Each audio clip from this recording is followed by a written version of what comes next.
ইউক্রেনের president Volodymyr Zelensky তার পূর্ব নির্ধারিত সৌদি আরব সফর স্থগিত করেছেন।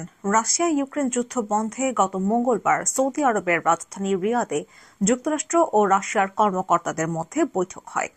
এই বৈঠককে বৈধতা দিতে নারাজ জেলেনস্কি। এই কারণেই তিনি আপাতত সৌদি আরবে যাচ্ছেন না বলে রয়টার্সকে জানিয়েছে। বিষয়টি সম্পর্কে জানাশোনা আছে এমন দুটি সূত্র। বুধবার জেলেনস্কি সৌদি আরব সফরে যাওয়ার কথা ছিল। এর আগে গত পরশু তুরস্কের সাংবাদিকদের তিনি বলেন আগামী 10 মার্চ পর্যন্ত তার সৌদি আরব সফর স্থগিত থাকবে, কারণ তিনি কোনো ধরনের কাকতালীয় ঘটনা চান না। একটি সূত্র বলেছে, রিয়াদে হওয়া কোনো কিছুকে বৈধতা দিতে নারাজ ইউক্রেন। আঙ্কারায় জেলেনস্কি বলেন, রিয়াদে যুক্তরাষ্ট্র ও রাশিয়ার প্রতিনিধিরা গত পরশু যে আলোচনা করেছেন সেখানে তাকে আমন্ত্রণ জানানো হয়নি। রিয়াদে অনুষ্ঠিত বৈঠকে যুক্তরাষ্ট্র ও রাশিয়ার পররাষ্ট্রমন্ত্রীরা ছিলেন।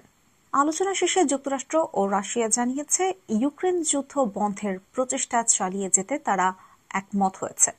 রিয়াদে যুক্তরাষ্ট্র ও রাশিয়া যখন আলোচনায় ব্যস্ত তখন তুরস্ক সফরে যান জেলেনস্কি। এই সফরে তিনি তুরস্কের প্রেসিডেন্ট রিসেপ তাইপ এরদোয়ানের সঙ্গে সাক্ষাৎ করেন।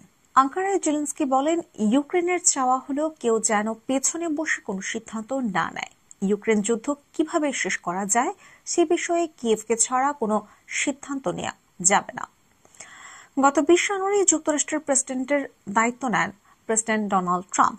এরপর থেকে তিনি ইউক্রেন যুদ্ধের ইতি টানতে তৎপর রয়েছেন। এ নিয়ে আগে তিনি বারবার প্রতিশ্রুতি দিয়েছেন, তাই দ্রুত কিছু করার তাগিদ দিয়ে যাচ্ছেন ট্রাম্প। গত সপ্তাহে রুশ প্রেসিডেন্ট ভ্লাদিমির পুতিনের সঙ্গে ফোনে কথা বলেন, পরে ইউক্রেনের প্রেসিডেন্ট জেলেনস্কির সঙ্গেও কথা বলেন।